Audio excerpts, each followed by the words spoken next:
Si vous connaissez Gilles Perrault, l'écrivain qui est associé au Pull Vert Rouge, et à bien d'autres livres, son dernier livre s'appelle Grand-père. Donc le voici, c'est l'édition du Seuil, 2016. Il évoque son ascendance familiale avec des attaches dans la Manche, en particulier à Cherbourg. Page 75-76 de cet ouvrage, on voit apparaître un individu agrégé d'anglais qui enseigne à Cherbourg et qui sera amené à se déplacer pour Amiens suite à une mutation parce qu'il a déplu aux autorités académiques. Ce personnage, c'est un individu qui appartient à la petite noblesse de la Haute-Garonne et qui est devenu un homme de gauche. Il s'agit de Louis d'Ispand de Florent, né en 1869, mort en 1922. C'est un individu qui est né à Saint-Gaudens, en Haute-Garonne, et qui est mort à l'Aïle-et-Rose, puisque sa dernière affectation, c'était à Sceaux. Alors ce professeur agrégé d'anglais qui a enseigné en Algérie et qui a connu différentes affectations, donc je vous le disais, s'est trouvé à Cherbourg, c'est pourquoi j'ai retenu ce nom comme entrée pour mon intervention. Donc suite à des déboires académiques, il quitte le Cherbourg pour Amiens, et à Amiens, il devient un acteur de l'Université populaire d'Amiens qui apparaît dans les années 1899-1900 dans l'affiliation des universités populaires parisiennes, dont l'initiateur au départ est un homme qui porte le nom de Georges Deherme, qui est un proudhonien, qui est un fidèle de la pensée politique de Proudhon. Louis d'Ispand de Florent, donc mort en 1922, a laissé ses archives à Sciences Po. C'est ce qui m'a intrigué pour avoir été ancien élève de Sciences Po. J'ai regardé le site de Sciences Po. Il y a un fonds de Louis d'Ispand de Florent, et donc il y a ses archives en rapport avec les universités populaires. Cet homme a été un ardent dreyfusard et un proche du Parti socialiste qu'il a rallié. Il fut un intime de Jaurès. Son épouse, elle, a choisi, lors de la rupture, le Parti communiste français. Donc, je vois les discussions dans le ménage. Alors pourquoi vous évoquez ce personnage avec ces dates, avec cette inscription professionnelle, avec ces lieux? Vous avez là la matrice de ce que sont les universités populaires en France. Les universités populaires en France, elles apparaissent dans le contexte de l'affaire Dreyfus, parce qu'un certain nombre d'individus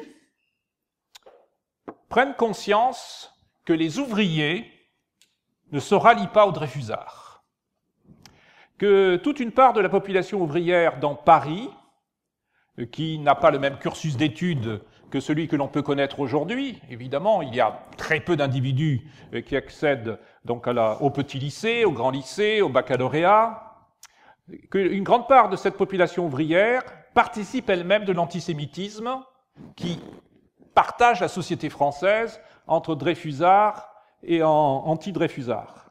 Dans le contexte de l'affaire Dreyfus, vous avez des individus qui vont prendre parti pour le capitaine injustement condamné. C'est dans ce contexte-là que va apparaître la notion d'intellectuel, qui est au départ une notion péjorative, puisqu'elle est énoncée par les adversaires des fidèles de Dreyfus. C'est dans ce contexte-là que va apparaître la Ligue des droits de l'homme. Le mot Ligue, d'ailleurs, est un mot du temps, en fait. La Ligue de l'enseignement, tous ces mots avec Ligue, que ce soit à gauche ou à droite, sont des mots de la fin du XIXe siècle.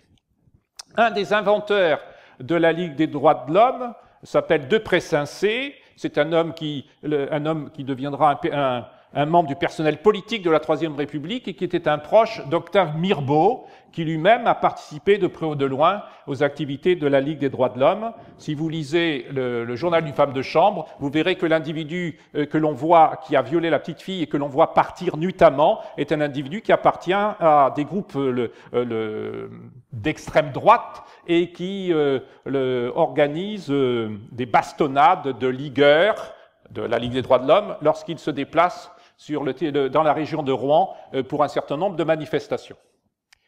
Alors une partie de ces individus qui ont pris la défense de Dreyfus sont donc des intellectuels. Représentez-vous ce que sont ces intellectuels. Ce sont très souvent des individus qui enseignent dans l'enseignement supérieur, dans l'enseignement secondaire. le personnage que je vous ai évoqué, Louis Dispens de Florent, est un agrégé d'anglais. Ce n'est pas rien à l'époque. Être agrégé d'anglais, nous sommes dans le couronnement des études pour l'enseignement secondaire. À côté donc de ces enseignants du second degré, vous avez des enseignants du supérieur. L'un d'entre eux va jouer un rôle dans la création de la première université populaire donc, que l'on connaisse en France. C'est Séhaille, qui est un sociologue. Ayez à l'esprit que les universités populaires sont nées aussi avec l'apport des sociologues, qui est une discipline qui apparaît dans ce contexte-là à la fin du XIXe siècle, donc d'une façon concomitante, c'est le temps qui fait cela, c'est concomitant de l'affaire Dreyfus.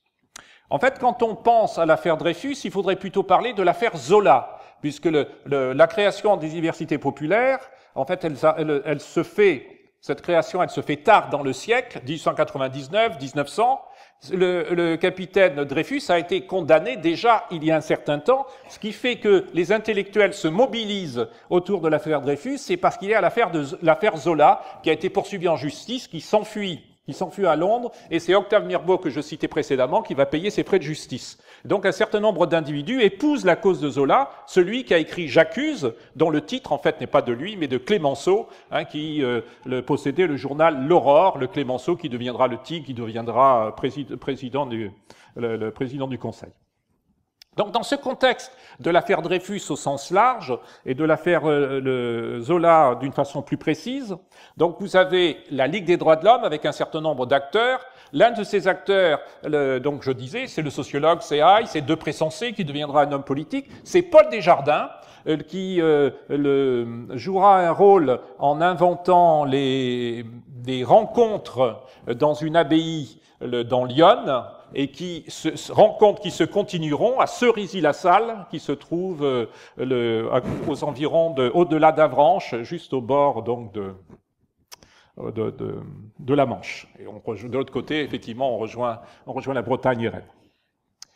Soit dit en passant, effectivement, les deux universités sont liées à Cerisy-la-Salle, c'est l'université de Caen et l'université de Rennes 2. Donc, on ne déplaît pas aux Bretons en associant Cerisy à la Bretagne. Ce n'est pas une faute de goût de les associer. Donc vous avez Séhaille, vous avez Depré Sensé, vous avez donc le Desjardins qui sera lui aussi un individu qui participera aux activités des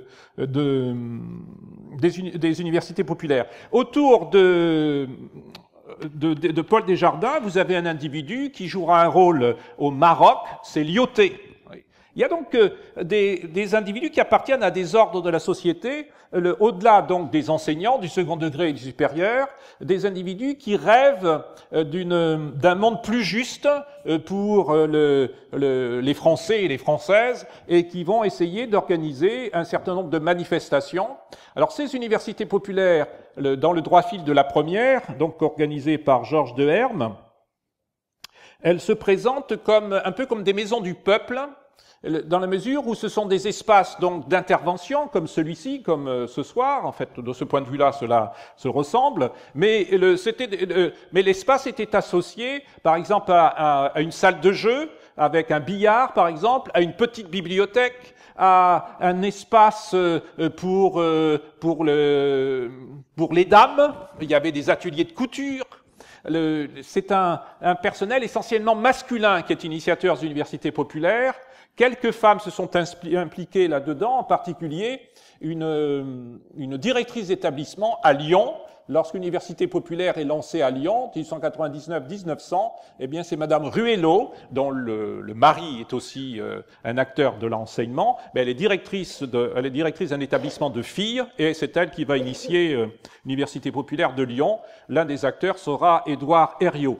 L'université populaire de Lorient, qui est initiée dans le droit fil de celle de Paris, eh bien, a comme acteur quelqu'un que vous connaissez, c'est Émile Chartier, qui est tout simplement Alain, son pseudonyme pour écrire dans la presse les fameux propos. Émile Chartier a été l'initiateur de l'Université populaire de Lorient, et ceux qui venaient à l'Université populaire de Lorient étaient des marins de l'Arsenal. Dans d'autres lieux, ce sont des individus qui sont des acteurs sociaux, qui peuvent être des imprimeurs ou qui peuvent travailler dans une entreprise de textile, etc., etc. Mais il y a à l'esprit que ces universités populaires donc qui vont essaimer sur l'ensemble du territoire. Donc vous en avez une dans les mêmes années à Lille, enfin vous en avez une à Marseille, enfin, etc. À partir de la première à Paris, initiée par Georges de Herme, qui au départ est un ouvrier typographe autodidacte, vous en avez dans plusieurs arrondissements. Donc sur Paris, il va y en avoir un certain nombre, avec les billards, les salles de jeu, enfin, les bibliothèques, etc. etc. Parmi les acteurs de ces universités, vous avez un des correspondants de Charles Péguy, qui va initier une université populaire dans le Loiret. Donc vous en avez un certain nombre comme cela qui se construisent. Et dans les premiers temps, eh bien, ces universités populaires sont susceptibles d'accueillir des hommes d'église.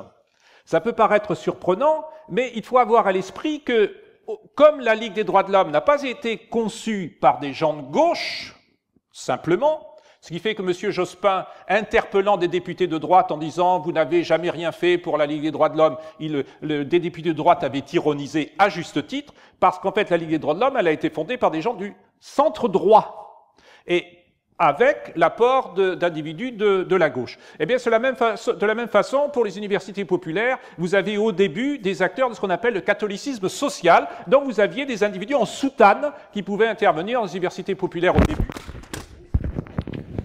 et qui le disparaîtront par la suite parce que les tensions qui apparaissent avec la séparation de l'Église et de l'État, 1905, eh bien, vont jouer au sein des universités populaires, et du coup, au grand regret de Georges de Herme, l'inventeur de la notion d'université populaire à Paris, les hommes d'église vont disparaître parce qu'il y a les anticléricaux qui prennent le pouvoir dans les universités populaires aux dépens des hommes d'église, et les hommes d'église vont créer l'équivalent des universités populaires, les instituts populaires, et qui vont être la matrice de l'éducation populaire en milieu catholique, avec le catholicisme social. Et vous avez des grandes figures d'hommes d'église, vous me suivez toujours, ça va ? Des grandes figures d'hommes d'église qui vont s'impliquer dans ce monde-là. Et parmi les acteurs des instituts populaires, donc qui émanent des universités populaires dans lesquelles au départ il y avait des hommes d'église, vous avez quelqu'un dont vous connaissez peut-être le nom, qui s'appelle Léon Bloy, qui est un individu, qui est un éructant, qui est un fanatique d'une certaine façon, qui se félicite qu'un grand magasin à Paris est brûlé, parce que qu'est-ce que c'est que les femmes qui ont brûlé, elles l'ont bien cherché, n'avaient qu'à ne pas être coquettes. Mais le Léon Bloy, c'est un catholique social, au sens qu'il dénonce la misère sociale, c'est celui qui a écrit La femme pauvre. Et donc ce Léon Bloy se retrouve aussi dans les individus qui s'attachent aux instituts populaires. Donc au départ, vous avez une population diversifiée qui partage un même intérêt, c'est le refus de l'antisémitisme, la volonté d'éduquer le peuple qui se trouve embrigadé malgré lui dans un certain nombre de catégories mentales desquelles il faudrait le sortir. Alors cette vision,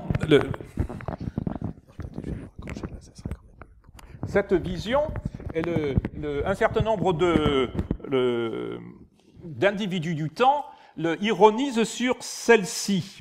Vous avez un Normand, Rémy de Gourmont, qui sera une grande figure du Mercure de France à l'échelle européenne, voire mondiale, puisqu'il est élu aussi bien en Argentine qu'en Russie. Eh bien, Rémy de Gourmont, évoquant les universités populaires, ironise dans un article publié dans le Mercure de France dans ces années-là. La plus grande partie du peuple échappe encore aux tortures d'écouter les messieurs qui récitent des livres. C'est ce que je fais. On va remédier à cela. Et voici une soirée d'université populaire. Je vous donne le titre, qu'il reprend. Le développement de l'idée de justice dans l'Antiquité. En supposant, ce qui est improbable, que le professeur n'ait émis à ce sujet que des appréciations acceptables par une intelligence saine, de quelle utilité put bien être une telle dissertation pour un public populaire? Et qu'en retirera-t-il d'applicable à son humble vie? Le clergé de la religion laïque est grave et dédaigne les faits. Des âmes parlent à des âmes, l'idéal descend sur le peuple. Donc, les universités populaires, d'emblée, ont connu des détracteurs, en particulier des individus qui appartiennent donc à cette élite intellectuelle qui rejoint l'antidreyfusisme, par exemple Paul Valéry. Paul Valéry, celui dont des lettres dorées sont sur le palais de Chaillot, a été un anti-Dreyfusard dans les années de la fin du XIXe siècle et du début du XIXe. Donc vous avez une partie de l'intelligentsia française, de ceux qui écrivent, etc., qui sont très hostiles aux universités populaires. Quelle idée d'aller éduquer le peuple! Non mais quelle idée! Alors il se trouve que, à l'inverse, ceux qui vont s'impliquer dans ces universités populaires vont y trouver un véritable bonheur. C'est le cas d'Alain, qui a été un acteur absolument étonnant parce qu'il a été donc l'initiateur de l'Université populaire de Lorient, mais à la suite de mutations professionnelles, il s'est retrouvé à Rouen où il s'est impliqué dans l'Université populaire de Rouen. Il y en a une à nouveau, celle historique a disparu, il y en a une nouvelle aujourd'hui. Et à la fin de sa carrière professionnelle, puisqu'il enseignait en classe préparatoire, il a eu comme élève Simone Veil avec le W. Il a été pendant un temps, donc avant la Première Guerre mondiale, un acteur de l'Université populaire de Paris. Et voici aux antipodes de ce qu'écrit Rémy de Gourmont, voici ce qu'il écrit. Au temps des universités populaires, nous espérions que l'intelligence voudrait bien descendre des sommets. Il y a un peu d'ironie dans ce qu'il écrit par rapport à lui-même. Avec nous autres littérateurs, moralistes, philosophes, il n'y avait point de difficulté. Chacun entretenait ses amis prolétaires de ce qu'il avait de plus beau. Je présume qu'il n'y a plus d'ironie. Si j'ai si longtemps parlé et discuté dans les universités populaires, c'était moins pour instruire le peuple que pour m'établir bien clairement en amitié avec lui contre les châteaux, les académies et les importants que je n'aime point. Édouard Herriot, qui a rejoint Madame Ruello, directrice d'un établissement scolaire pour filles, et donc fondatrice de l'Université populaire de Lyon, Édouard Herriot, qui fut un homme politique très important, président de la Chambre des députés, c'était un homme politique de Lyon radical. Pas radical, au sens du Parti radical. Mais être du Parti radical, c'est être au centre-gauche. L'affaire Dreyfus, c'est Édouard Herriot qui parle, l'affaire Dreyfus provoquait des rapprochements avec les masses ouvrières. Ce fut le temps des universités populaires. Celle dans laquelle je m'enrôlais fonctionnait à la Croix-Rousse, rue Hénon. J'y ai parlé devant des auditeurs fort attentifs. J'ai appris à cette occasion qu'il ne faut jamais abaisser son enseignement si l'on parle devant le peuple. Cela contredit le point de vue de Rémy de Gourmont, comme quoi, pourquoi parler de la justice dans l'Antiquité grecque pour des hommes du peuple. Alors, on s'est interrogé sur ceux qui fréquentaient les universités populaires. Alors, à Lorient, c'était les ouvriers de l'Arsenal, bon, donc ceci est connu, mais il se trouve que pour beaucoup, les auditeurs des universités populaires appartenaient à des corps de métier où on est déjà en rapport de près ou de loin avec le livre. Beaucoup d'ouvriers qui travaillaient dans des imprimeries, vous voyez, à Paris, comme Georges Deherme, autodidacte, qui a écrit des livres, des plaquettes sur différents sujets, mais qui avait déjà un rapport particulier avec l'écrit. Donc toute une partie du public des universités populaires avait déjà un certain rapport avec l'écrit. Parce qu'une partie de la population pouvait peut-être écouter et jouer au billard et ne pas accéder aux plaquettes, parce qu'une partie de la population française, ce qui est encore vrai aujourd'hui, était illettrée. Donc on peut écouter mais pas lire. Mais il y avait d'authentiques lecteurs. Alors ces universités populaires, donc qui vont essaimer sur l'ensemble du territoire français, elles vont exploser d'abord dans la mesure où les universités populaires vont se séparer donc des hommes d'église qui appartiennent au catholicisme social. Représentez-vous que c'était héroïque d'appartenir au catholicisme social par rapport aux catholiques conservateurs. C'était l'équivalent de ceux qui manifestent de ci, de là aujourd'hui, les conservateurs. Il y a deux courants de pensée dans le monde catholique. Alors c'est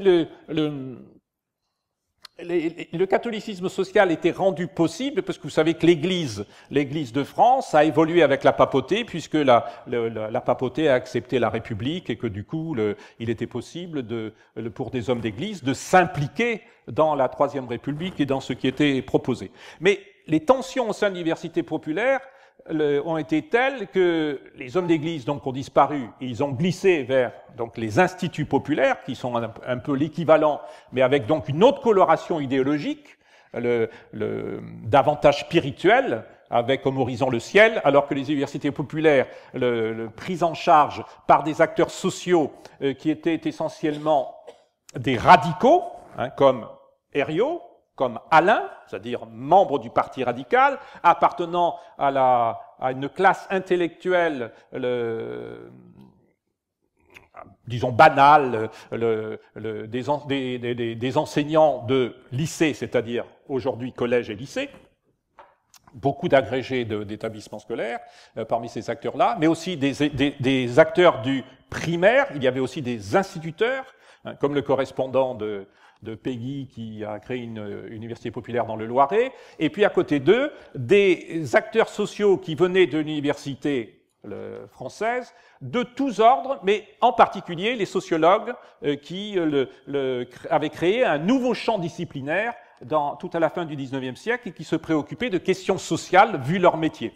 Bon, à côté de ces enseignants, vous pouviez avoir aussi des individus mais essentiellement des hommes, encore une fois, qui appartenaient donc à l'univers des classes moyennes, des gens de robe, en particulier des avocats, qui pouvaient intervenir sur des points de droit ou des éléments de ce type.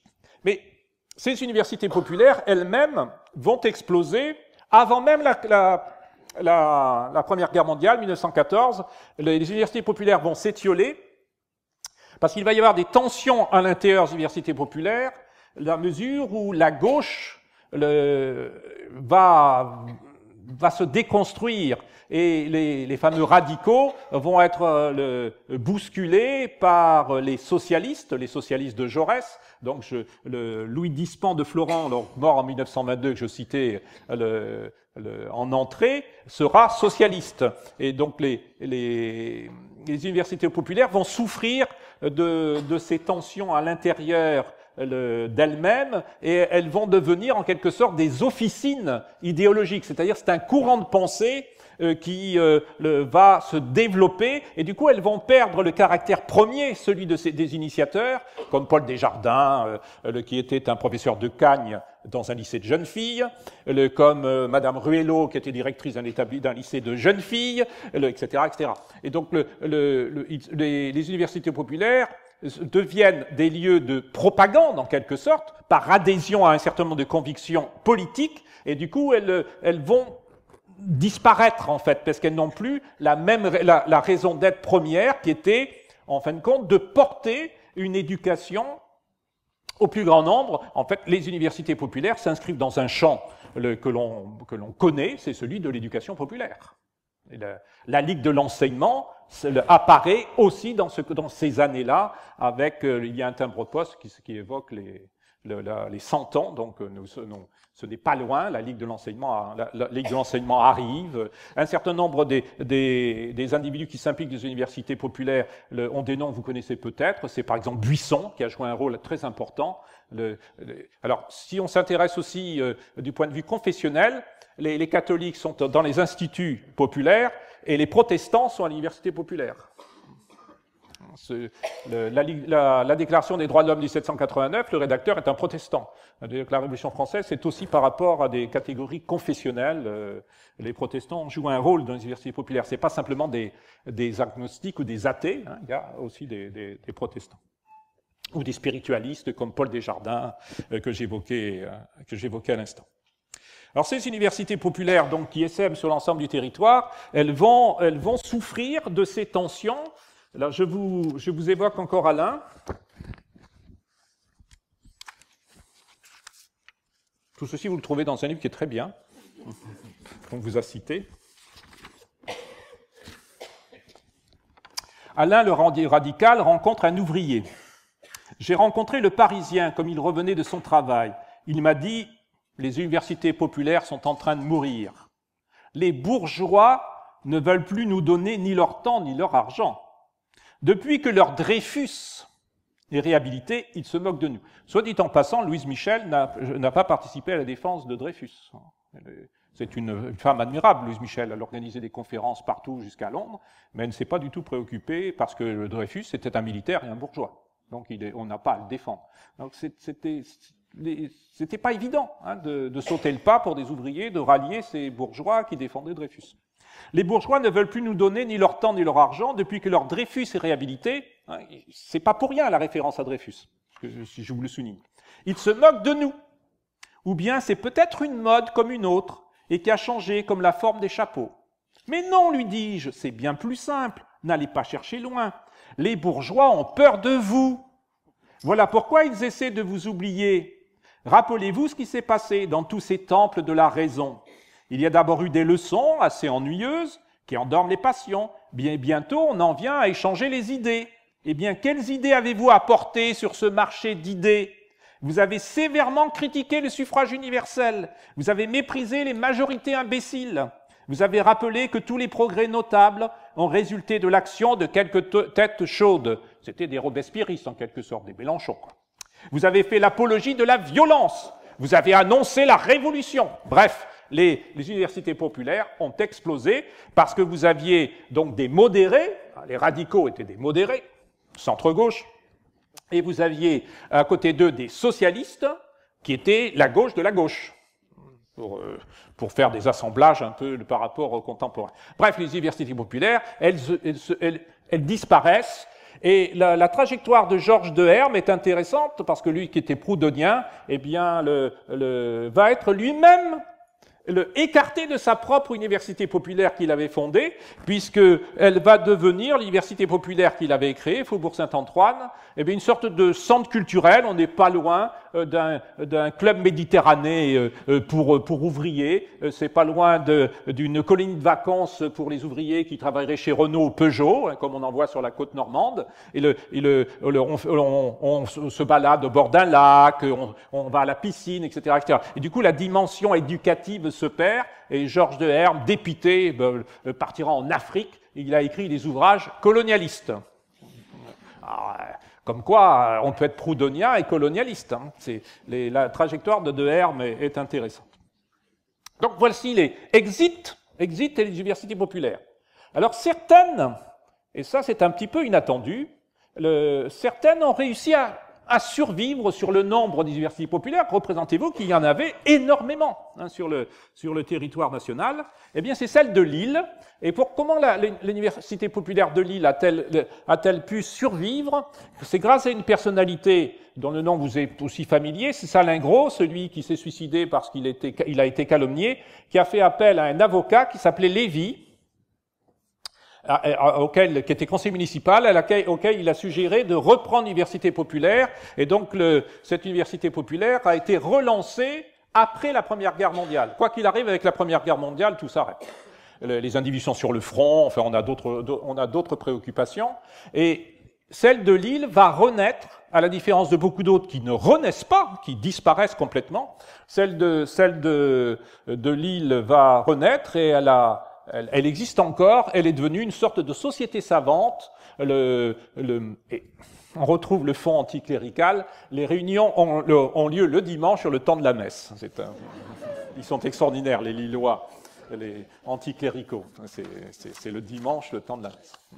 Et donc c'est une institution un peu de notable. On retrouve en quelque sorte l'esprit des radicaux. Et donc la population qui fréquente cette université populaire de Lille, effectivement, ce sont les classes moyennes qui, du temps des universités populaires de 1899, 1900, etc., pouvaient être donc enseignants, avocats, aussi médecins, hein, parce que les médecins pouvaient intervenir pour tout ce qui relève du domaine de la santé publique, de l'hygiène, puisqu'il y avait des conditions de vie qui étaient détestables dans certaines entreprises. Alors, bizarrement, vous avez des lieux qui étaient complètement excentrés, et qui vont connaître des universités populaires bien au-delà de leur disparition. Alors, je vous renvoie à ce livre. Les collaborateurs ont fourni du travail intéressant. Eh bien, il y a une université populaire inventée à La Réunion, département français, mais à l'époque, ça ne l'était pas. Eh bien, cette université populaire a été créée par deux agrégés, à nouveau, qui, de retour dans l'île, ont voulu éduquer la population locale, enfin, tout le monde est réunionnais, mais vous aviez des individus qui étaient le plus policés que d'autres, enfin, plus installés que d'autres, plus méritants que d'autres, enfin, et donc ils ont créé avec un inspecteur de l'enseignement primaire, enfin bref, on retrouve très souvent en fait, des individus que l'on pourrait retrouver à la Ligue de l'enseignement, si vous voulez. Ils vont créer une université populaire qui a duré assez longtemps et qui est inscrite dans la mémoire de la Réunion, puisque une bonne part des individus qui ont fréquenté cette université populaire, qui s'est effacée à un moment donné, se sont impliqués dans le syndicalisme. Parce que ayez à l'esprit que tout ça va de pair avec le syndicalisme, qui fait qu'un certain nombre des auditeurs ouvriers typographes, par exemple, ouvriers du livre, qui écoutent l'université populaire, peuvent créer des sections syndicales d'établissements. Vous avez un certain nombre de syndicats qui vont apparaître dans ces temps. Donc il y a des synergies entre tous ces lieux. Donc il y a une sorte de mémoire qui est susceptible de survivre avec le temps. C'est le cas pour une ville comme Lyon, lorsque des individus réunis autour d'une femme, comme jadis à Lyon, Madame Brello, là c'est Madame Brelia, eh bien une femme a eu l'idée de créer une université populaire à Lyon. Elle pensait que cette université populaire, elle l'a créée ex nihilo, et elle démarrait quelque chose parce qu'il y avait un engouement pour les universités populaires. Et les fondateurs de cette université populaire se sont réappropriés l'histoire de Lyon parce qu'ils ont découvert, en ouvrant des livres sur le sujet, qu'effectivement, il y avait une université populaire à la Croix-Rousse avec Édouard Herriot et quelques autres. Et du coup, ils se sont donné comme obligation de s'inscrire dans une sorte de continuité historique par rapport à une université populaire locale qui avait existé jusqu'à la Première Guerre mondiale. Mais il ne faut pas être chauvin. Parce que si on ouvre Internet pour découvrir des choses sur l'université populaire, vous allez apprendre un certain nombre de choses que je viens de vous dire, d'autres encore, puis d'autres pas, mais c'est la règle du jeu. Mais l'équivalent des universités populaires a existé bien avant les universités populaires françaises dans les pays scandinaves. Et selon la façon dont on traduit l'expression scandinave, nous avons haute étude populaire ou université populaire.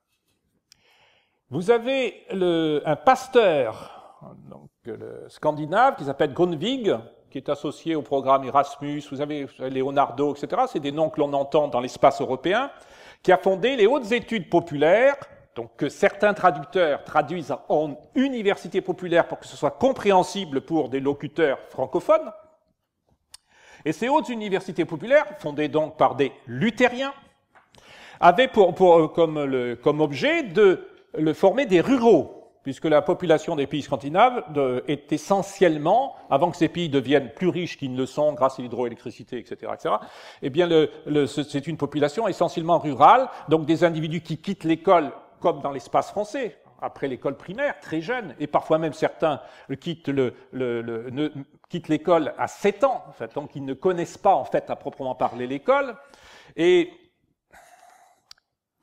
parenthèse, mon grand-père maternel, Charon, a quitté l'école à 7 ans.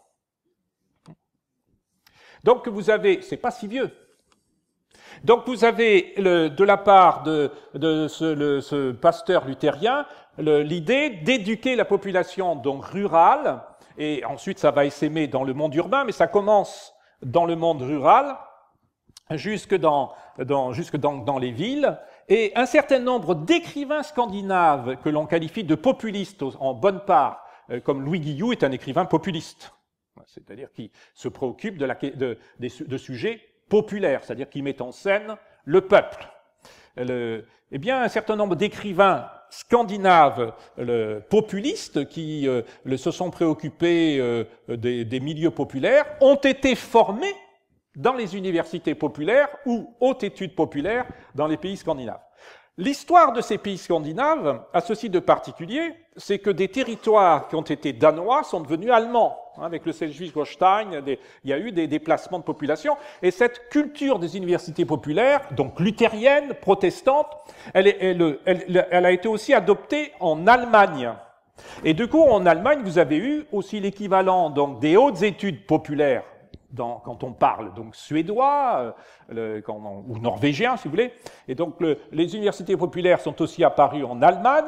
Et apparaissant en Allemagne, elles sont apparues dans un territoire allemand qui était originellement français, l'Alsace-Lorraine, en fait, c'est la Lorraine-Mosellane, exactement, en fait, l'Alsace et la Lorraine-Mosellane, et vous avez eu donc des universités populaires dans des villes comme Strasbourg. Ces universités populaires, elles étaient allemandes, et une partie de ceux qui les fréquentaient étaient allemands, et dans ces universités populaires allemandes se sont impliqués des hommes d'église, comme on l'avait vu en France dans les premiers temps des universités populaires.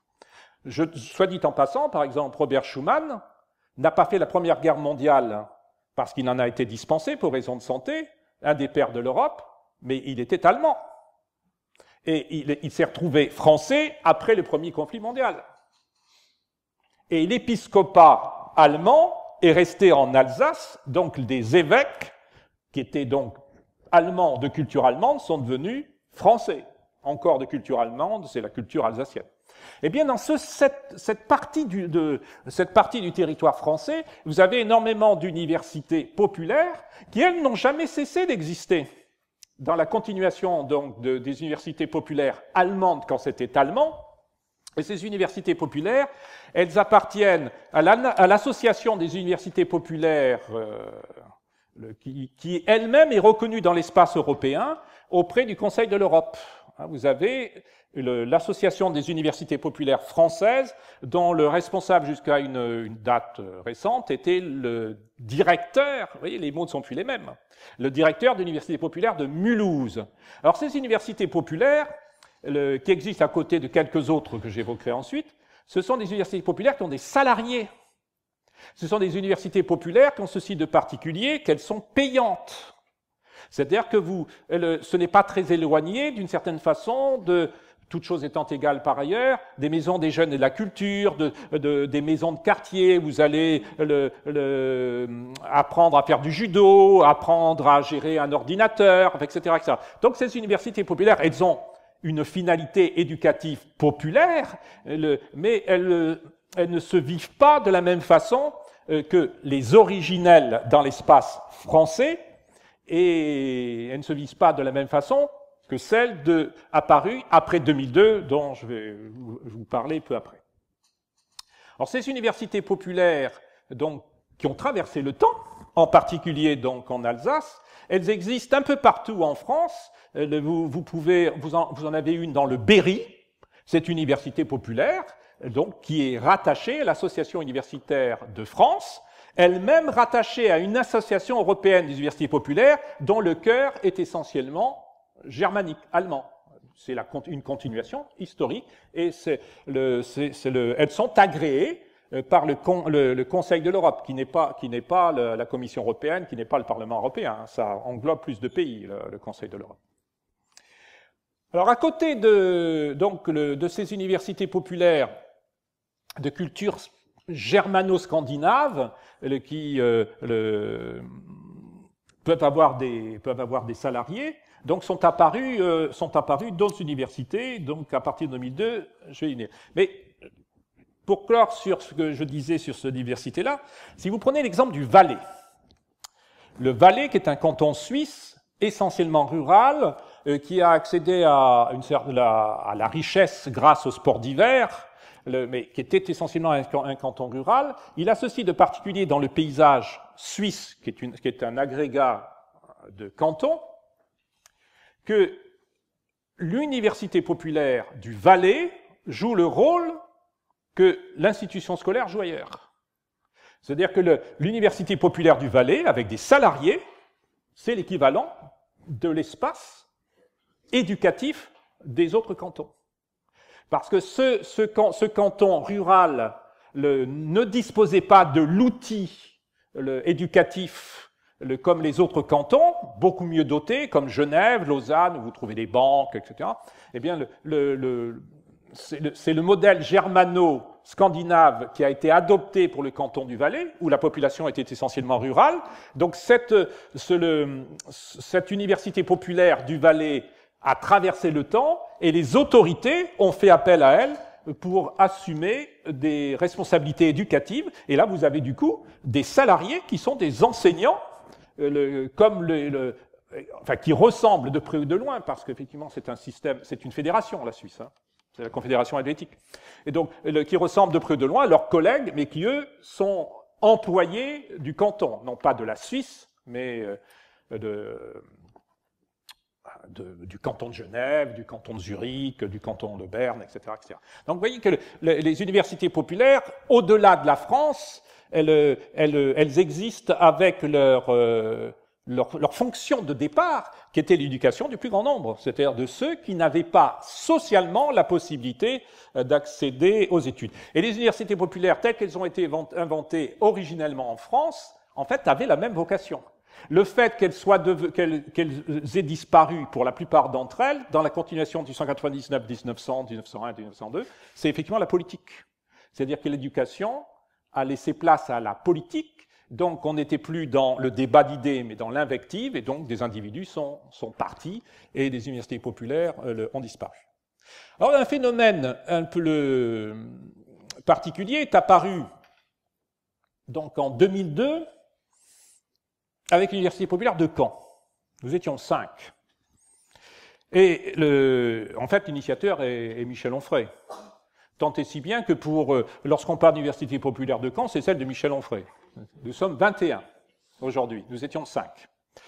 Donc l'idée, c'était comment peut-on penser aujourd'hui l'équivalent d'université populaire sur celle de Deherme dans le contexte de l'affaire Dreyfus, puisqu'il s'agissait de combattre l'antisémitisme, peut-on combattre la xénophobie aujourd'hui, toute chose étant égale par ailleurs, puisque le Front National, l'extrême droite d'aujourd'hui, ressemble, toute chose étant égale par ailleurs, à l'extrême droite d'hier, du point de vue de la continuité historique. Si vous lisez la presse identitaire plus à droite que le Front National, Rivarol, Présent, Minute, vous avez des textes à caractère xénophobe qui s'inscrivent dans la tradition de la production éditoriale de la fin du XIXe siècle et du début du XXe. Vous trouvez des articles qui sont écrits par des maurassiens. Un des personnages de l'Action française qui a choisi le mauvais camp pendant la Seconde Guerre mondiale. Parce que, effectivement, le ciment idéologique, c'est l'antisémitisme. Donc c'est par rapport... Et donc l'antisémitisme participe donc globalement du refus de l'autre, de la xénophobie, etc. Donc l'Université populaire de Caen a été élaborée avec ce projet, et le hasard a fait que elle a été adoptée par la région qui était à droite, pour avoir des subventions, parce qu'en fait c'est entièrement gratuit pour ceux qui viennent, mais une partie des intervenants ne sont pas de Caen, et donc vous saurez tout. Mediapart a fait paraître un article là-dessus sur l'entreprise que représente l'Université populaire de Caen, mais les subventions servent à payer l'hôtel et le train de ceux qui ne sont pas canés, donc ils sont gratuits, mais à moins d'en faire des SDF, il faut bien qu'on les loge. Et puis on voit mal exiger de ceux qui viennent qu'ils paient leur hôtel. Alors cette université populaire, et cela mériterait d'être étudié, peut-être qu'un historien s'y penchera, un étudiant en histoire pour un M2, bizarrement, mais comme celle de Georges Deherme en 1899, elle a essaimé. Et dans le droit fil de celle de Caen est apparue celle de Lyon, avec cette femme que je vous citais tout à l'heure, qui a mis ses pas, mais sans le vouloir, dans les pas de Madame Ruello. Puisque, à la différence de Caen, nous n'avons rien trouvé, mais peut-être parce qu'on n'est pas très vif, on n'a pas trouvé d'individus qui avaient fait des choses, mais à Lyon, ils ont trouvé. Mais bon, Caen, c'est le cœur d'un territoire rural, c'était peu probable que... Mais peut-être qu'il y a eu des francs-maçons, mais on les perçoit pas impliqués là-dedans, au vu de la documentation dont on dispose à la bibliothèque de Caen.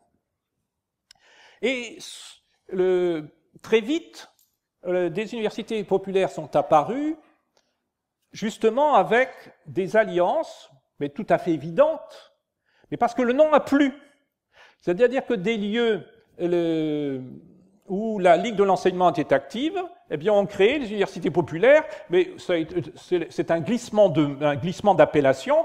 Il y avait des soirées organisées par la Ligue de l'enseignement à date fixe, d'une façon régulière, avec des acteurs qui étaient des invités ou des individus qui intervenaient plusieurs fois. Et du coup, vous avez eu des universités populaires qui ont été créées par, justement, comme dans le contexte des années 1899, 1900 et au-delà, par des enseignants du second degré, on trouve souvent des enseignants, et du supérieur. Par exemple, celle de Narbonne a été initiée par quelqu'un qui jouait un rôle dans la Ligue de l'enseignement local, qui était un professeur émérite de sciences de l'éducation. Il s'est trouvé intéressé par ce processus d'éducation populaire.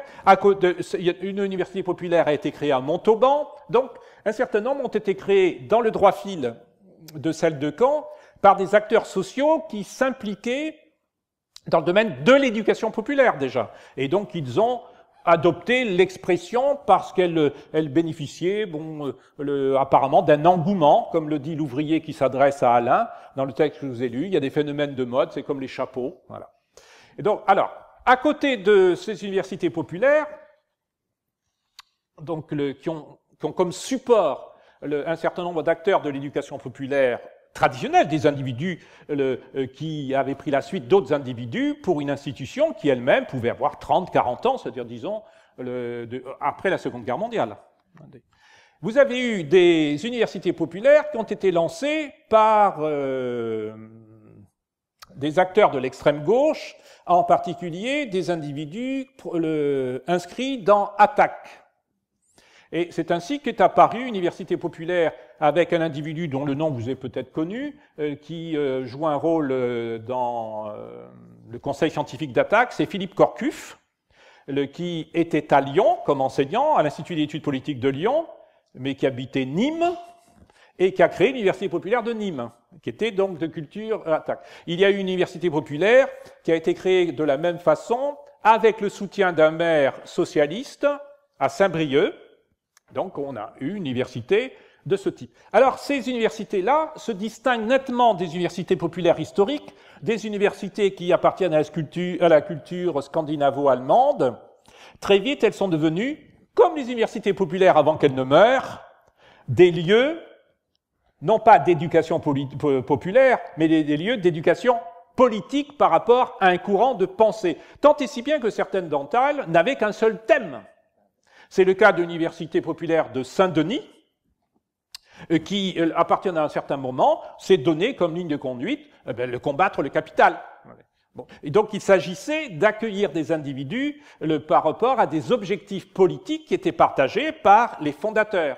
Et du coup, ces universités populaires, malgré elles, excluaient une partie potentielle de l'auditoire. Puisqu'il, d'une certaine façon, pour rejoindre ces universités populaires, il fallait déjà, d'un certain point de vue, ou même d'un point de vue certain, adhérer aux convictions qui étaient énoncées par ceux qui intervenaient. Nous étions très loin d'une intervention sur la justice dans l'Antiquité, ou sur si vous regardez le programme de l'Université populaire de Caen, vous avez la dernière recrue, c'est quelqu'un qui intervient sur le droit normand à Gergé-Guernesey. C'est le XIIe siècle, c'est loin de la politique militante. Vous avez un individu qui s'intéresse aux mollusques. Il y a un cours de physique, il y a un cours de mathématiques. C'est l'esprit de l'université populaire originelle. Donc là, vous aviez des universités populaires véritablement politiques. Alors ces universités populaires, elles se sont associées pendant un temps avec les universités populaires conçues dans le droit fil de celle de Caen, qui étaient politiques, mais au sens qu'il s'agissait de combattre la xénophobie, etc., un peu dans l'esprit des universités originelles qui combattaient l'antisémitisme. Donc ces universités politiques sont associées à celles, aux militantes, disons. Bon. et puis aux universités populaires qui s'adossaient à la Ligue de l'enseignement et à quelques autres, pour inventer une manifestation qui avait lieu chaque année dans une des universités populaires. Ça s'est appelé le Printemps des universités populaires, donc dont la vocation était d'énoncer un discours alternatif par rapport aux universités déjà installées qui s'inscrivent dans l'Association des universités populaires de France, comme association, loi 1901, etc., etc. Alors, ce printemps a duré quelques années et lui-même, il a disparu parce que beaucoup des acteurs de ces universités populaires ont abandonné. En fait, il y a le même phénomène, c'est bis repetita, il y a eu une usure de ces universités populaires. Ce qui est intéressant du point de vue historique, c'est que, à la différence de ce qui s'était passé historiquement, où des universités nées dans les pays scandinaves sont passées en Allemagne, sont passées dans le Valais suisse, etc., etc., eh bien, certaines de ces universités populaires, telles que celles qui avaient été initiées à Caen en 2002, ont essaimé au-delà du territoire français. Il y a une université populaire qui a été créée à l'île Maurice, qui a repris les statuts de celle de Caen. Il y a une université populaire qui a été inventée aux États-Unis, à Boston. Il y a une université populaire qui a été inventée à Montréal. Alors ça, c'est étonnant. Il faudrait que quelqu'un, ou plusieurs personnes, s'attellent à cette tâche d'essayer de récupérer la documentation, parce qu'en fait, on n'est pas assez attentif. On ne se représente pas qu'en fait, on s'inscrit soi-même dans l'histoire, et du coup, on ne conserve pas d'archives. Mais il se trouve que certaines de ces universités ont repris les chartes de celles qui s'étaient constituées dans l'espace français. C'est intéressant comme phénomène historique, si vous voulez. Il y a un phénomène de rhizome, hein, comme une pomme de terre. Quand ça va mal pour la pomme de terre, enfin elle est encore une pomme de terre, mais elle n'est plus mangeable pour vous. Il y a plein de choses qui se mettent dans le panier où on range des pommes de terre. Mais c'est pareil. Certaines universités étaient comme des pommes de terre dans le panier, et ça a quitté le panier jusqu'à Boston, Montréal et d'autres lieux. L'île Maurice. Donc, il y a quelque chose d'enchanteur de voir l'île Maurice comme La Réunion avait eu son université populaire. Alors, encore une fois, c'est essentiellement des enseignants, des professeurs de philosophie, enfin, etc. Du point de vue sociologique, il y a un ancrage très, très enseignant. Alors, ces universités donc nouvelles, qui pour certaines, mais à la limite c'est indifférent parce qu'on ne reprend pas qui pour certaines peuvent s'inscrire d'un point de vue symbolique, affectif, dans la continuation d'universités populaires qui auraient existé dans la même ville. Mais les choses ne sont plus du tout les mêmes, puisqu'effectivement les individus sont scolarisés pour la plus grande part jusqu'au baccalauréat, des individus font des études supérieures, c'est plus du tout le même monde. Donc on ne voit pas la même chose. À côté de ces universités, donc adossées sur des structures éducatives, militantes, comme la Ligue de l'enseignement et quelques autres, vous avez des universités populaires qui ont été initiées par des acteurs d'université eux-mêmes. C'est par exemple l'université populaire de Rouen qui se sent étonnamment fragile, puisqu'il n'y avait pratiquement plus personne, nous dit-on, sur le site de l'Université populaire de Rouen, qui a été donc lancé par... vous le trouverez sur le site, et qui a fait le choix de changer complètement de perspective et de façon à essayer de récupérer un auditoire qu'elle avait perdu, cette université populaire, peut-être créée en 2006, enfin, donc qui avait une dizaine d'années. C'est le cas de l'Université populaire du Havre, qui a ceci de particulier, qu'elle s'adosse sur une institution culturelle, donc le Volcan, et sur l'Université du Havre. Quand on voit, elle a quelque chose d'institutionnel, cette université-là, puisque vous avez, sur la plaquette, un comité scientifique, ce que nous n'avons pas. On a l'impression d'être dans une revue savante, avec un comité scientifique, etc. Il y a des experts, etc. Ça ne fonctionne pas du tout. Nous, il n'y a rien, en dehors du site. Mais on n'a pas du tout cet esprit-là institutionnel. Mais c'est bien. Il y a des pratiques, des usages différents des universités populaires. Il y en a une qui est assez récente aussi, qui est absolument extraordinaire. C'est celle qui a été inventée par Madame Clément, qui est l'université populaire du Quai Branly. Vous trouverez son site, c'est extraordinaire, avec des intervenants qui sont des pointures internationales. On se croirait dans son lit quand on écoute France Culture la nuit et qu'on a droit aux leçons du Collège de France. C'est extraordinaire, le Quai Branly. Et c'est enregistré, mais voilà, c'est Madame Clément, donc l'agrégé de philosophie, oui, on retrouve cette catégorie socio-professionnelle là, qui a créé cette université populaire, alors qui ne fonctionne pas du tout comme celle de Lyon, comme celle de Caen, avec des individus qui interviennent à l'année, avec un horaire, etc., etc.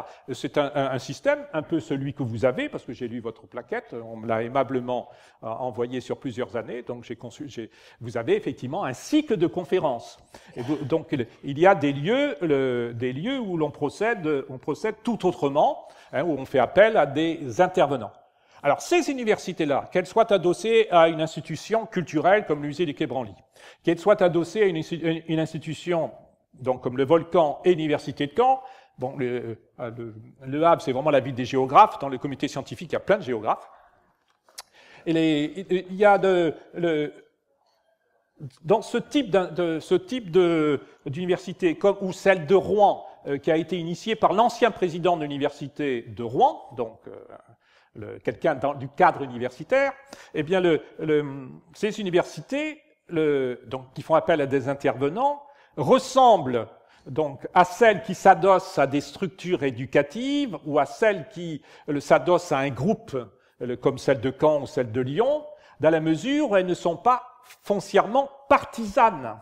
Il y a des lignes de conduite. Si l'on prend l'Université populaire du Quai Branly, vous avez toute une partie qui porte sur les dialogues entre civilisations. Bon, donc cela participe de cette tradition du refus de la xénophobie, de l'attention portée à l'autre. Vous avez une réflexion sur la situation des femmes de par le monde. Bon, c'est donc une sorte de prise en charge d'un héritage féministe particulier. Bon, donc il y a effectivement des positions. Mais quoi qu'il arrive, quand on énonce, quand on parle, quand on énonce son discours, on est déjà, d'une certaine façon, partisan, puisqu'on dit quelque chose, on trie sur des informations, on construit un propos. Alors ce n'est pas politicien, ça ne participe pas de l'agite-propre, mais cela s'inscrit dans une tension entre des objectifs que l'on se donne et une certaine neutralité universitaire, académique, respectueux de l'auditoire, avec juste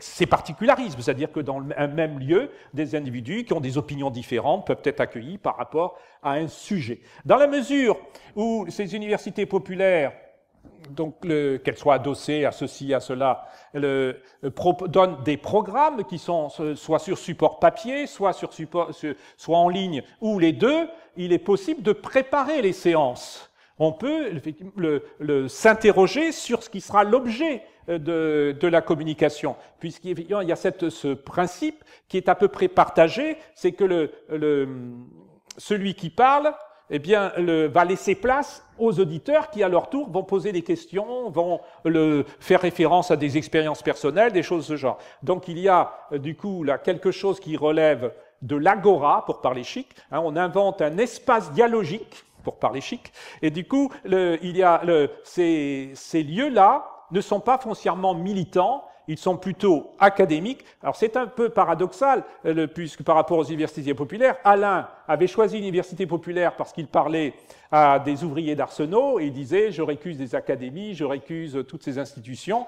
Mais effectivement, les universités populaires telles que nous les connaissons actuellement, d'une certaine façon, ne sont pas foncièrement différentes de certaines académies savantes qui existent dans des villes de province. À Paris, vous avez les mardis de la philosophie. Les mardis de la philosophie, c'est que de la philosophie avec des intervenants, mais quand on regarde bien, en fait, il y a aussi des interventions sur la littérature, etc. On a les mardis de la philosophie. C'est aussi un espace savant où l'on peut rencontrer des individus qui ont quelque chose à dire. Alors, peut-être faut-il admettre, je vais conclure là-dessus, faut-il admettre que les universités populaires d'aujourd'hui n'ont guère de rapport avec celles d'hier, mais l'honnêteté veut qu'on l'admette, parce que le public foncièrement ne saurait être le même. Je veux dire, les conditions de travail ne sont pas les mêmes. Dans une ville comme Le Havre, les tensions ouvrières étaient extraordinaires. Vous avez quand même Salacrou qui a écrit Boulevard Durand. Je veux dire que nous étions dans des lieux où la violence sociale s'exprimait d'une façon inouïe. Avec le temps, nous avons réussi à inventer une conjugaison des deux France. Il y a deux héritages, entre l'héritage révolutionnaire et l'héritage de l'ancienne France. Ceux-ci cohabitent à peu près. On l'a vu dans le champ de l'éducation nationale, vous avez des établissements sous contrat. Donc tout ce petit monde vit côte à côte, se retrouve dans les jurys d'examen, les choses de ce genre.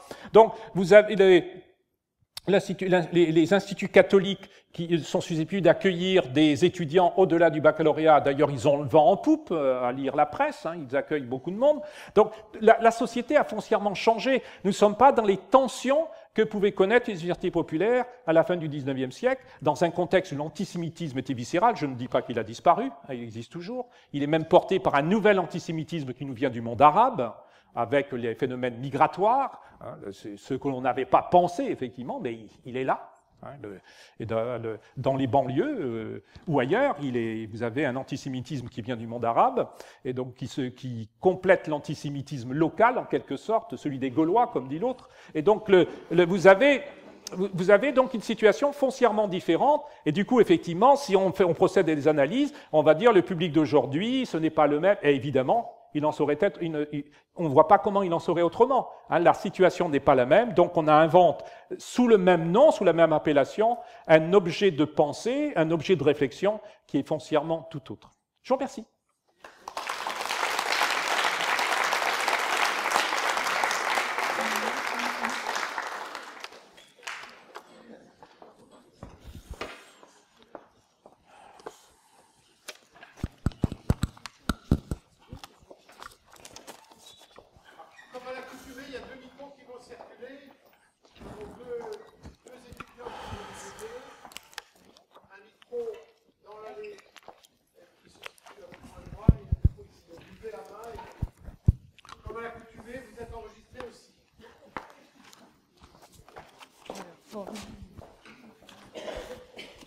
Est-ce que vous pouvez nous éclairer sur ce qui s'est passé un peu entre 1918 et 2002? Parce que je comprends bien qu'il y a un grand renouveau des universités populaires après 2002, et on a l'impression qu'il s'est rien passé un peu entre 1918 et 2002.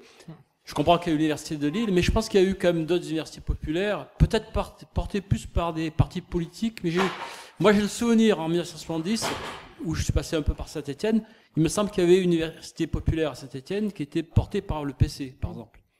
Alors effectivement, je vous ai dit que des universités populaires sont même nées. Par exemple, 1922, La Réunion. Donc elle est très loin de 1899 et 1900. Une université née dans le contexte de l'affaire Dreyfus a survécu, en dehors des deux périodes de guerre, à Lille. Donc ça, ce sont des universités populaires qui s'inscrivent dans la continuation de celles voulues par De Herme, Séaille, Paul Desjardins et quelques autres. Donc les acteurs que l'on trouvait soit dans le Parti radical, soit dans la Ligue des droits de l'homme, soit dans l'un, dans l'autre, etc.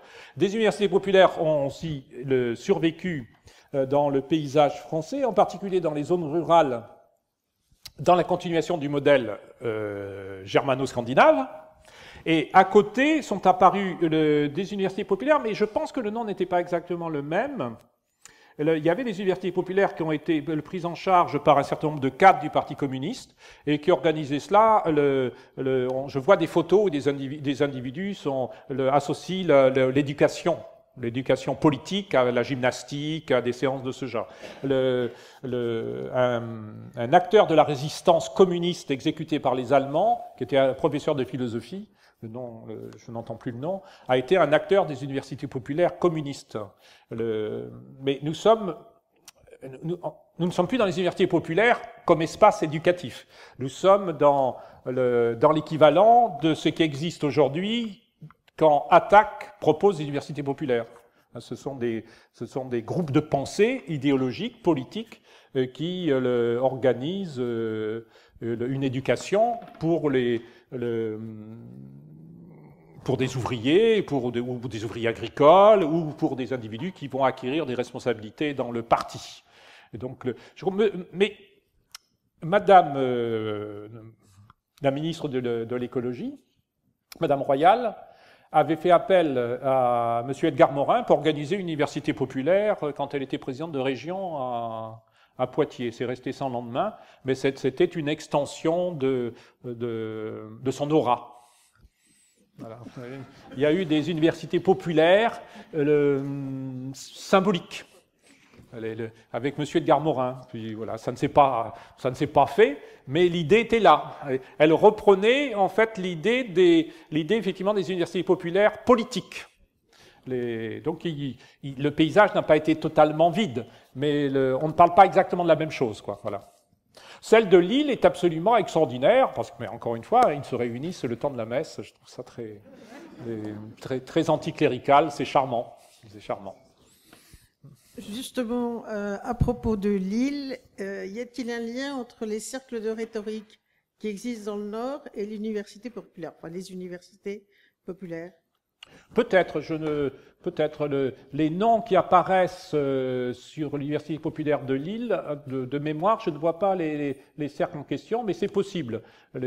En fait, l'université populaire de Lille s'inscrit dans la continuation d'un organisme qui se préoccupait de la jeunesse.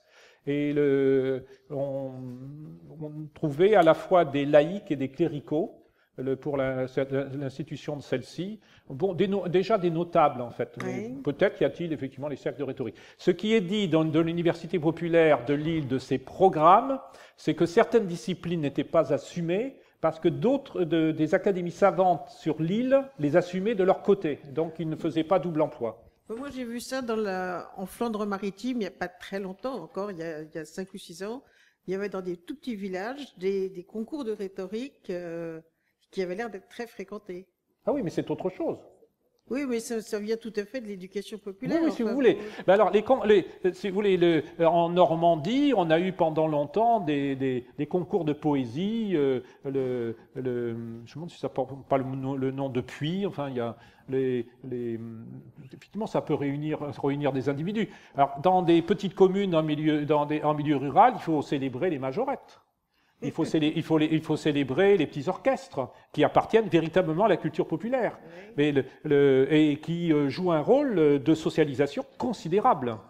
Et effectivement, on glisse de mon sujet, mais je trouve que c'est très bien qu'il existe des cercles de ce type pour des concours. Vous avez des petites communes, vous avez un libraire qui est méritant, qui organise des réunions. Alors ce sont généralement des dames, on a l'impression d'être dans un salon de thé, dans sa librairie, à propos de livres, mais ça s'adosse sur une bibliothèque municipale, une petite, mais dont le personnel est souvent lui aussi féminin.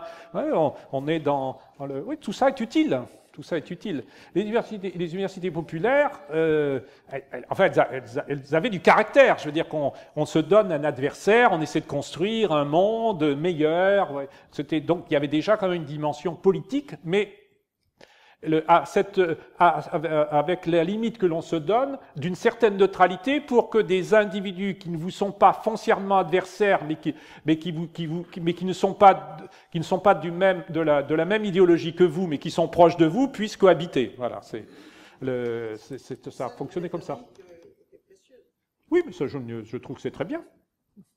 Mais je n'ai pas de réponse pour ce qui est de Lille. Alors vous avez parlé des statuts de Caen et des universités qui se sont affiliées, enfin à vous en fait, à l'université populaire de Caen. Il y en a combien et finalement c'est quoi ces statuts? Ça repose sur quoi? Quels sont les... C'est une dizaine d'articles comme quoi on travaille gratuitement, on organise des champs comme dans le domaine universitaire en fait ou dans le domaine scolaire, dans le lycée, si vous voulez, c'est des champs disciplinaires et un acteur va assumer un champ et que il y aura une périodicité, donc c'est le même lieu, c'est les statuts renvoient à une pratique sociale particulière qui, d'une certaine façon, a comme arrière-plan l'université elle-même. Alors, je vais préciser. Vous avez quelqu'un qui a nourri la pensée pour ceux de Caen, mais pour beaucoup d'autres, pour quelques-uns et peut-être beaucoup d'autres, c'est l'ouvrage Derrida, publié aux éditions Galilée, dans lequel il plaide pour une université hors les murs. Et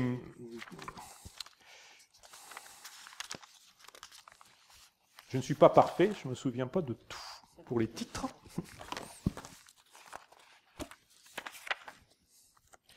Et donc Derrida considérait que il convenait d'élaborer un espace social comme l'espace universitaire, mais sans les contraintes d'université. C'est-à-dire pas d'inscription, voilà, dans les statuts, il y a tout cela, voyez, pas d'inscription, etc. C'est l'idée qui a été reprise par l'initiateur de l'Université populaire de Rouen, qui est Pierre Albertini, l'ancien président, qui a été un universitaire local. Donc les statuts renvoient à cette culture-là. Donc l'horizon, il est disciplinaire, il est universitaire, il renvoie à l'idée de gratuité, mais comme l'université n'est pas entièrement gratuite, puisqu'il y a des frais d'inscription, donc il n'y a pas de frais d'inscription, enfin, etc., etc. Donc c'est une association d'articles qu'il était possible de dupliquer aisément pour des universités qui les ont adoptés, qui ont adopté ces mêmes statuts. Et du coup, est-ce que c'est une communauté de pensée que vous faites vivre d'une manière ou d'une autre? Vous nous avez parlé du printemps des UP, c'est une manifestation en fait qui n'existe plus pourquoi? Parce que finalement il y avait un manque de motivation ou parce que ça n'avait pas tellement de sens que d'essayer de... Alors, il y a eu peut-être une dizaine de printemps, jusqu'à Bruxelles. Il y a Bruxelles qui est une ville très active du point de vue social et socialiste, avait une structure comme équivalente à la Ligue de l'enseignement, mais dans le schéma bruxellois. Et donc, elle a adopté, comme Montréal, comme Boston, enfin comme d'autres villes, l'idée d'une université populaire. Donc, un des grands moments du printemps des universités populaires, ça a été l'accueil à Bruxelles. Alors, l'objectif, c'était de déléguer une personne de chaque université populaire susceptible de s'associer au printemps des universités populaires pour exposer ce que l'on faisait dans les universités populaires. Mais des tensions sont apparues, en particulier lors du printemps des universités populaires à Saint-Brieuc. Monsieur Bonomo, Walter, qui était donc un des acteurs de l'université populaire. D'ailleurs, à ce moment-là, a pris ses distances avec l'université populaire dans laquelle il s'inscrivait lui-même, et il a inventé une plateforme dans laquelle pouvaient s'inscrire un certain nombre d'universités populaires. Que s'est-il passé à Saint-Brieuc? Eh bien, c'est que des acteurs politiques, c'est comme les universités populaires historiques, des acteurs politiques d'attaque ou proches d'attaque, en particulier des individus qui écrivent dans une publication qui s'appelle Politis, ont considéré que des interventions que certaines universités populaires portaient étaient inadmissibles. Si bien que dans un printemps, donc des individus portant la parole d'université populaire, voilà ce qui se fait ici et là, eh bien, se sont trouvés censurés.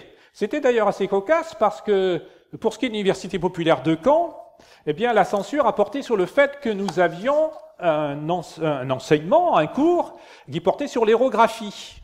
Enfin, bref, sur l'érotisme. Mais à travers les livres. Oh, ben dis donc, c'est moi qui portais le message. Ben, j'ai été époustouflé, parce que des individus qui étaient, là, de sorte de crypto-communistes puritains, on considérait que c'était scandaleux d'aborder de tels sujets. On se croyait en RDA. Oh là là là là! Mais on peut être naturiste, mais on ne fait pas un cours dans l'université populaire sur l'érographie et l'érotisme. Qu'est-ce que c'est que cette histoire? Bon, moi, je ne faisais que porter le message, je ne l'assumais pas en tant que personne. Mais je disais, voilà, j'avais dit, il se fait ceci, cela, et c'est très intéressant, etc., etc. Et du coup, vous voyez, d'emblée, enfin pas d'emblée justement, c'est arrivé à un moment donné des rencontres dans le cadre de l'université populaire, en fait,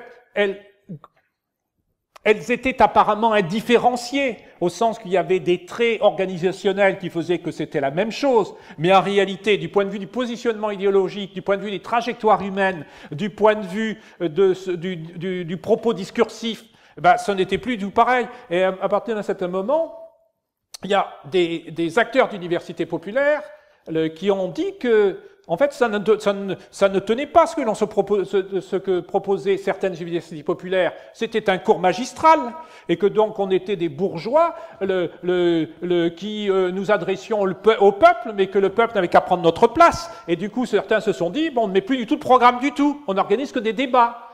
Et du coup, ça ressemble à ce qui se fait ailleurs quand on organise une soirée dans une maison de quartier sur telle ou telle chose. Donc, en fait, ça a implosé. Et donc, à partir d'un certain moment, c'était sympathique de se retrouver, mais on se ressemblait de moins en moins. Et du coup, on avait du mal à vivre ensemble. Donc, il y a un phénomène qui, sans le dire, qui s'appelle le divorce. C'est que c'était plus du tout printanier, tout ça. Alors, il a bien fallu se faire une raison, et que il y avait effectivement des esprits humains qui étaient différents, mais après tout, c'est très bien. Parce que, encore une fois, c'est ce que j'ai dit tout à la fin de mon propos, sous les mots université populaire, en fait, ici et là, on ne parle pas de la même chose. Les universités populaires, on propose des cours de langue et des cours d'informatique payants. C'est tout à fait différent d'une université populaire qui se donne comme objet de véhiculer une idéologie d'extrême gauche, sympathique en soi, parce qu'effectivement, il y a un tissu, et il y a de la matière, mais que ça. Alors, vous êtes sur deux horizons tout à fait différents. Alors, c'est gratuit ici, mais vous n'avez qu'une idéologie. Ici, c'est payant, mais vous avez de l'informatique et des langues. Et donc, vous avez un public plus large dans l'université populaire, donc qui s'inscrit, elle, dans l'association d'universités populaires de France. C'est un service public, en quelque sorte, ou parapublic, et donc un peu comme une maison des jeunes de la culture ou une maison de quartier, avec des activités, et puis l'autre qui est devenue une organisation militante. En fait, les autres universités qui proposent, comme à Caen, mais comme d'autres, des sujets pointus, suivis, soit avec des intervenants, soit avec la même personne, c'était plus du tout la même chose que des universités politiques et militantes. Donc, à un moment donné, eh bien, ça ne pouvait plus suivre. Donc, on a vécu, en fait, mais comme le dit Marx, la seconde fois, c'est une farce, hein, on a vécu ce que les universités populaires avaient connu et ce que Alain dénonce dans ses écrits. C'est-à-dire le fait que les individus n'aient plus été capables de s'entendre et qu'elles se sont parcellisées. C'est-à-dire qu'elles ont adopté des démarches tout à fait différentes. Alors, si celle de Caen, à ceci de particulier, c'est qu'il y a un héros à UT, de l'Université populaire de Caen, qui a acquis au-delà de 2002 une surface médiatique extraordinaire qui fait la couverture de nombreux magazines, et que il fait des tas de choses. Du coup, l'Université populaire de Caen, ce sont les acteurs qui assurent l'Université populaire de Caen de façon continue. Un lieu, un horaire, comme c'était au départ, et Michel Onfray assurera en 2017 la totalité sur une très petite période au Zénith. C'est devenu une manifestation étonnante, quoi. Je dirais pas, c'est pas mondain, c'est foncièrement populaire, mais au sens que comme une vedette. Vous voyez. Alors ça, c'est quelque chose tout à fait inattendu. Et donc, il y a maintenant deux mondes dans la même université. C'est-à-dire, il y a mais ça, c'est le fait que l'individu en question, après le pré-Médicis-essai, a pris une dimension tout à fait inattendue, et que il est dépassé par le fait qu'il est essayiste reconnu. Donc, il y a du monde qui prend le train de Paris pour venir écouter Michel Onfray. Donc ça, on ne l'avait pas prévu. Parce qu'au départ, on était dans une petite salle nettement plus petite que celle-ci.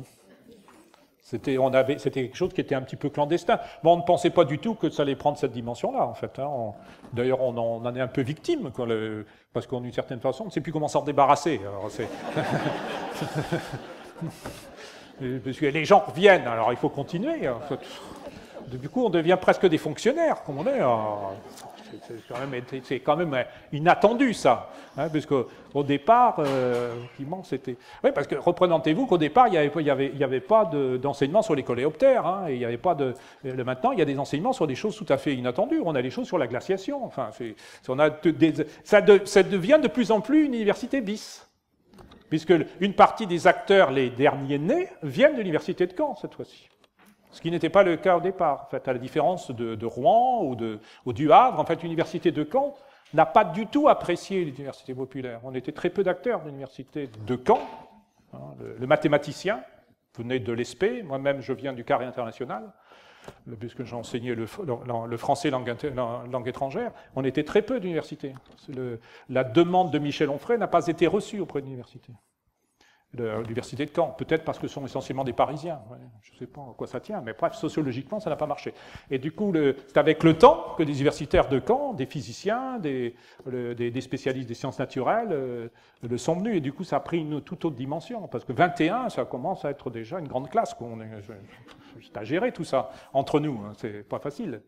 Alors, on a eu même des individus venus de l'extérieur, avec lesquels il y a eu des clashs, mais des individus qui n'ont tenu qu'une fois. Alors, du coup, je vous raconte un peu l'université populaire de Caen, je ne sais pas si ça vous intéresse, mais c'est celle que je connais. Mais on a eu, Michel Onfray l'évoque dans son autobiographie politique, Le miroir aux alouettes, il évoque cela, donc vous pourrez le retrouver, il y a des pages là-dessus. On a eu un enseignement sur les gender studies. À côté de l'aérographie, on avait les gender studies. La personne qui est venue, c'est une dame en cuissarde, tout, cheveux courts, tout en noir, cuir, etc. Elle est venue, elle a fait une séance. Alors, on était alberlués. Ensuite, on a eu, l'année dernière, il y a eu un clash aussi, c'est une Algérienne, très sympathique, et qui est intervenue pour l'islam, et puis il y a eu un clash aussi. Ben oui, mais c'est que l'islam n'est pas un sujet facile. Donc ça s'est arrêté. Parce qu'on est aussi interpellé. Là, vous êtes gentil, mais on est parfois interpellé. Moi, je fais des idées politiques. Quand je soutiens Bachar el-Assad, il y a des gens qui sursautent dans la salle. Je soutiens Poutine, les gens ils sursautent encore plus. Parce qu'ils lisent dans la presse que Poutine c'est un criminel de guerre et tout ça. Alors ils sont un peu ahuris. Alors ils demandent que je m'explique. Alors du coup, il y a l'échange d'idées, là, ça chauffe. Mais sinon, si les individus sont effectivement simplement attentifs, bon, pour les coléoptères et puis la glaciation, c'est moins évident. Il y a des sujets où ça peut être polémique. Oui, effectivement, l'islam, ça a été dur. Ça a été dur. Parce que oui, l'Algérie, c'est le GIA, c'est tout ça. Hein. Il y a la guerre d'Algérie aussi. Hein. C'est pas si vieux, 54-62. Le GIA, c'est la queue de la guerre d'Algérie, en fait, l'islamisation. Boumedienne qui a renversé Ben Bella, le colonel Boumedienne, l'armée de libération nationale, enfin tout ça, quoi. Pas facile, tout ça. Et donc, il y a des sujets qui sont plus sensibles que d'autres. Bon, alors on n'a pas eu c'est pas les manifestants ultra-catholiques qui sont aussi au Gender Studies qui ont renvoyé la dame qui faisait Gender Studies. Ça a implosé tout seul, en une fois. C'est des choses qui arrivent. D'autres questions? On a encore un petit peu de temps.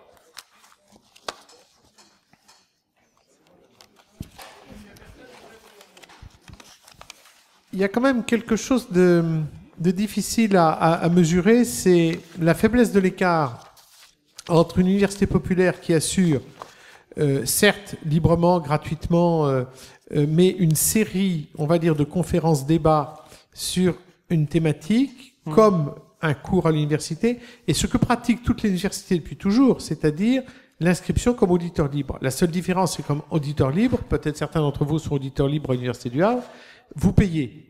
Vous payez un droit d'inscription, je crois que 150 €, enfin je n'ai plus exactement en tête. Mais là, à ce moment-là, vous suivez un cours à l'université, donc 20 heures de cours ou 40 heures de cours, librement. Hein, vous venez pas, mais donc alors il me semble que nous, Université populaire ici, on avait choisi une autre démarche. Alors c'est là que j'aimerais, évidemment, vous qui avez beaucoup travaillé sur cette question. Est-ce que c'est un glissement qui... Je crois que vous venez de dire une université bis presque à un moment. Hein, voilà. Alors, comment on peut faire le partage entre les deux? Parce qu'à la limite, à Caen, quelle peut être la différence entre certains de vos parcours et puis ce que probablement l'université de Caen propose aux personnes qui veulent être auditrices libres? Oui, alors, je pense que ce que vous évoquez, c'est peut-être l'université interâge. qui propose aussi un certain nombre de cours d'une façon suivie. On peut apprendre l'espagnol, par exemple, ou l'italien, enfin des choses de ce genre, ou l'informatique, etc. Donc ça, en fait, cette pratique-là s'inscrit dans la tradition des universités populaires au sens des hautes études populaires, le modèle germano-scandinave. Et ce sont des organismes payants parce que les individus sont des salariés. La plupart d'entre eux sont, encore une fois, des enseignants, ou soit en activité, soit retraités. Enfin, encore qu'il doit y avoir des règles, donc au bout d'un certain âge, ce n'est plus possible. Et les individus, ils perçoivent en fait des émoluments enfin, pour leur travail.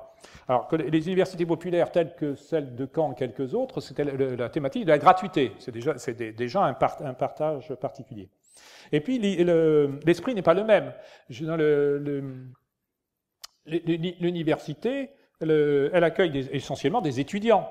Donc, ces individus qui viennent comme éditeurs libres sont des individus qui sont dans une posture marginale par rapport à la population majoritaire.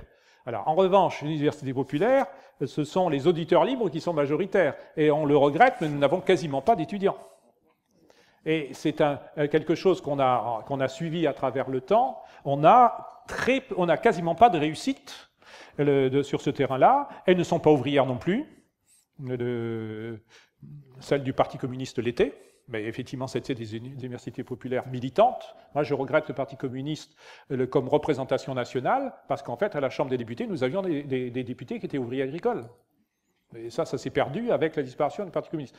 Ne me faites pas dire que je soutiens le Parti communiste, etc., etc. Je pars du point de vue sociologique. Donc, nous n'avons pas non plus de minorité visible, pour prendre cette expression très largement utilisée par la presse. Donc, effectivement, c'est essentiellement un segment social, plutôt classe moyenne, plutôt retraité, enfin bref, on se débrouille mal. Mais ça ressemble à ce qui se passe ailleurs. Alors du coup, on se dit, ben oui, ça doit être comme ça, l'université populaire. C'est un objet social qui est foncièrement différent de l'université, du coup. Parce que la jeunesse est là, et elle n'est pas ici, dans l'université populaire. Alors, quand on dit université bis, si j'ai employé cette expression, c'est au sens qu'il y a un certain nombre d'enseignements dans des universités populaires qui sont quasiment identiques de ceux que propose l'université. Certains des acteurs sociaux qui viennent parler de domaines qui leur tiennent à cœur, ce sont des domaines scientifiques et techniques. Et je veux dire que celui qui s'occupe des mathématiques, c'est donc un universitaire qui a été actif dans les IREM, les instituts régionaux d'enseignement des mathématiques, qui est habité par la volonté de faire partager son intérêt pour les mathématiques. Donc, si vous regardez le programme, vous dites « Ah là là, il faut que j'achète les maths pour les nuls ». C'est vraiment pas, c'est pas pour moi. Je suis admiratif que des individus viennent suivre ces enseignements-là. Et puis, alors, certains enseignements dans le domaine des sciences naturelles, alors je dis, oh là là, mes souvenirs de seconde, ça va pas le faire. Il faut, du coup, préparer les séances. C'est en cela que je parle de l'université bis. Bon, je trouve ça très poétique que la dernière personne qui se soit associée à nous, c'est une maître de conférence en droit normand. Alors bon, je me dis qu'il y a peut-être anguille sous roche, peut-être que ce que l'on se propose de faire à l'université de Caen, c'est donner des tuyaux pour des paradis fiscaux. Et que là, du coup, on va avoir du monde. C'est peut-être ça. Parce que Mediapart aura quelque chose à dire, parce que Mediapart a écrit, si vous le cherchez sur Internet, Mediapart a écrit un article très sévère sur l'université populaire de Caen, justement à cause de cette évolution. Vous voyez, elle devient de plus en plus technique et scientifique, et de moins militante. En fait, ça coexiste, c'est pour ça, vous voyez, il y a le côté militance, et puis université bis, en fait. Et donc, c'est un agrégat qui fait qu'on arrive, grosso modo, c'est pas si mal, à vivre ensemble. On a un enseignement sur la psychanalyse. C'est quand même extraordinaire de la part de quelqu'un qui a écrit un livre qui a fait polémique sur la psychanalyse. Hein. Elle a le même lieu. La personne qui assure la psychanalyse, c'est une psychanalyste qui enseigne, qui travaille à Sainte-Anne, et qui donc, elle est pour la psychanalyse.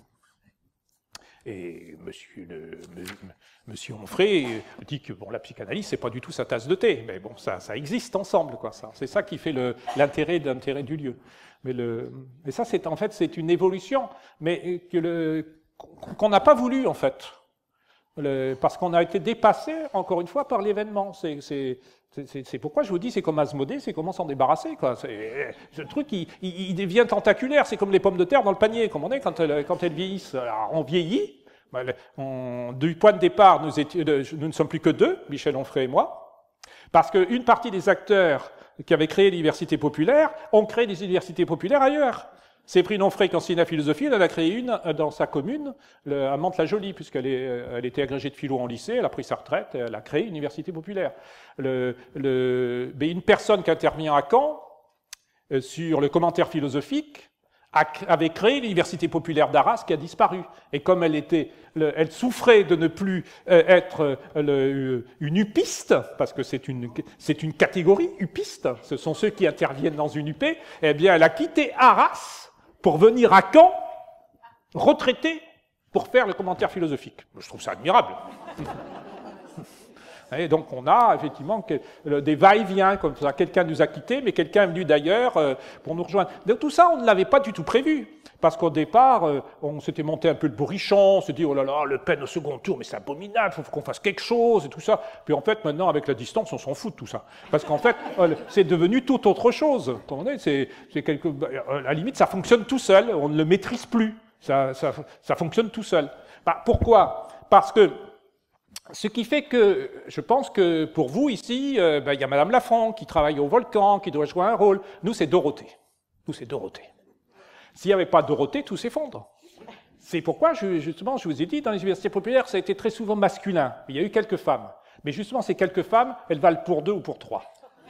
Et à Caen, c'est Dorothée qui fait tous les plannings, tout ça. Je suis admiratif. Elle réussit à faire que nous sommes de plus en plus nombreux et elle arrive toujours à nous mettre dans le calendrier. Voilà, je dis chapeau. C'est comme si elle était proviseure. Vous voyez, elle s'en sort très bien. Non, c'est ça, c'est Dorothée. Nous, en fait, l'université populaire de Caen, c'est Dorothée. Il faut le dire.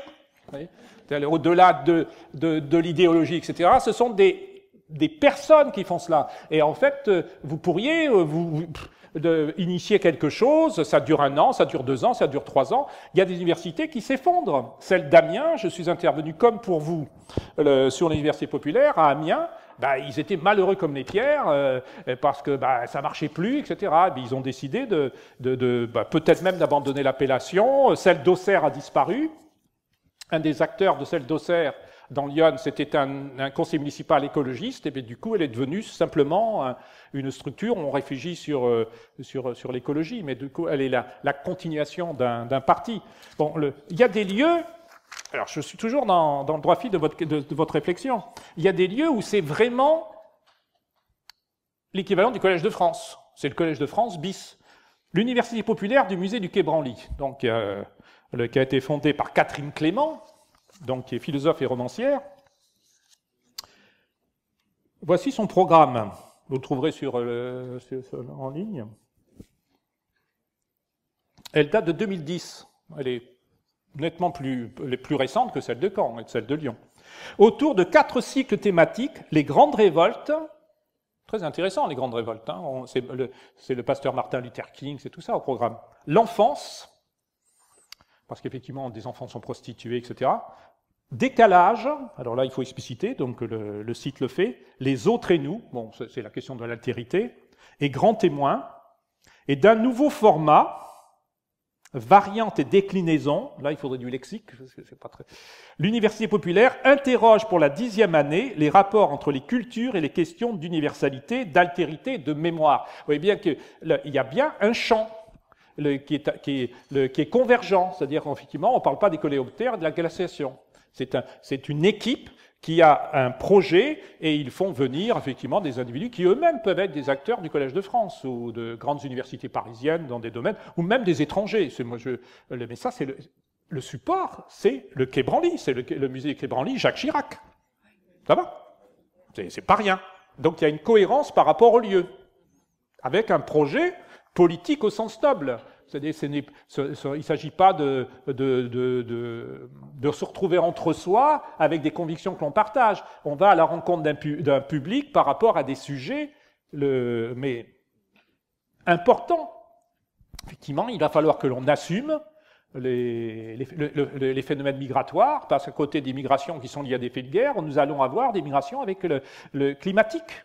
Ça va être des millions de personnes qui vont se mettre en marche. Alors, il va falloir assumer ça. Alors évidemment, le public qui est ici, il n'est pas directement concerné, parce que s'il se projette dans le temps, il dit c'est pas moi. Mais si le public était plus jeune, il serait concerné. Et donc il y a des questions qui peuvent être abordées dans ces espaces à côté des institutions officielles d'enseignement. Et c'est la vocation de l'université populaire, en fin de compte, son fil directeur, c'est un peu ça, c'est d'essayer de penser un certain nombre d'objets. Alors bon, ça c'est le choix, l'université. Alors celle de Rouen, pour se ressourcer, a adopté ça. Les objectifs de l'université populaire de Rouen sont doubles: transmettre avec rigueur des éléments de savoir au plus grand nombre, susciter une réflexion et une discussion sur le monde qui nous entoure.